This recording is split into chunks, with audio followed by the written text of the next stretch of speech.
ሰላም እንዴት ናችሁ ውዶችዬ? ደህና ናችሁልኝ? እኔ ያለው እግዚአብሔር ይመስገን ደህና ነኝ። እናንተም ባላችሁበት ሰላማችሁ ይዛልኝ።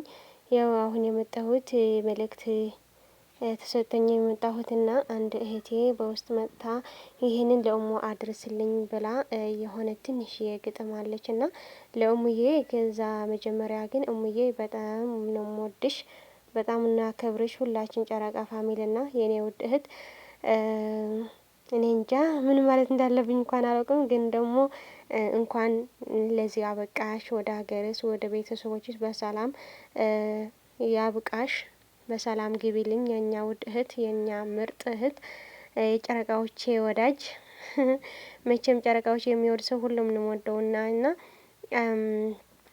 እሙዬ በውስጥ ልክሻለሁ። ለማንኛው ግን በዚሁ ትንሽ ላወራ ብዬ ነውና መልካም መንገድ ይሁንልሽ። ሂደሽ ደግሞ ማለት ነው በሀገርሽ ሆነሽም መስራት አለብሽ። ጨረቃዎቼ ማየት አይቀርም ከየሽ ድማ ደግሞ መስራት አለብሽ ማለት ነው። ያው እንግዲህ ሁላችን ለዚህ ቀን ያድርሰን። ሀገር መግባት በጣም ደስ የሚል ነገር ነው። ግን ደግሞ ምን እንደሆነ እኔ ይከፋኛል። ሰው ሲገባ ምናምን እኔ እንጃ ሰው ሀገር ሲገባ በጣም ደስ ይላል ነበር አይደል? ግን ደግሞ አንዳንዴ ከኛ የሚለይ ስለሚመስለኝ ነውና እሙዬ እኔ ውድ እህት እንዳትርቅብን ሂደሽም መስራት አለብሽ። ለማንኛው ውዶቼ እውነቴን ግን ነው ከጨረቃዎቼ ጋር ዝም ማለት አችም አለማየት አይቻልም። ስለዚህ ካየሽም ደግሞ መስራትን ግዴታ ስለሆነ ነውና እሙዬ እኔ ውድስ ለማንኛው በጣም እንወድሻለን። እኔም በጣም ነው የምወድሽ እቴ፣ የኔ ጣፋጭ ከአፏ እንኳን ምንም ነገር የማይወጣት እህት፣ የእውነት እንደ እናት ልክ ብዙ ነገር ነዋ። ለማንኛው ግን ሁሉም ሰው ይወድሻል፣ እንወድሻለን ሁላችን ጨረቃ ፋሚሊ። ለማንኛው ወደ መልእክቱ ላድርስላችሁ።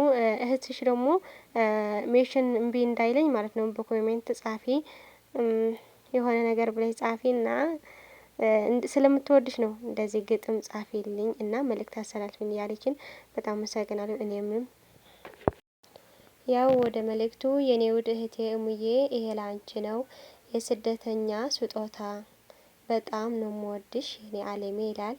ለውዷ እህቴ እሙ በሰው ሀገር ሳለሽ በባዕድ መሬት የክብር ምሳሌ የፍቅር እናት፣ ማዳም ቤት እየሰራሽ በላብሽ ወስተሽ ለሰው ልጅ ፍቅርን እውቀትን አጋረሽ።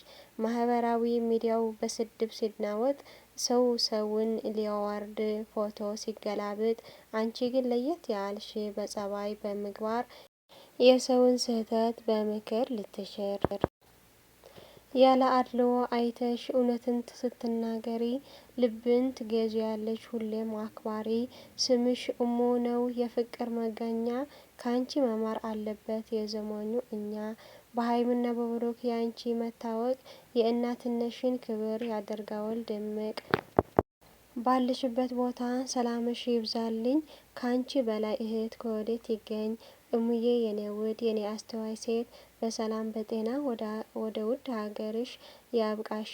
የሄድሽበት ሁሉ መንገድ እመቤቴ ቅድስት ድንግል ማርያም ትጠብቅሽ። በጣም ነው መወድሽ ማከብርሽ ይላል መልእክቱ። እኔ እንኳን ብዙ ባልችለውም ግን ደግሞ በአቅሜ ይህን ለማድረስ ለእሙዬ ነው። እሙዬ እኔ ውድ ያው ይህን ይመስላል። የሰው ፍቅር ይስጠን። ልክ እንደ ቅመሜ የፍቅር ሰው አለሽና አንቺም ተጠቀሚበት ለማለት እፈልጋለሁ። መልካም መንገድ ይሁንልሽ የኛ ውድ እህት።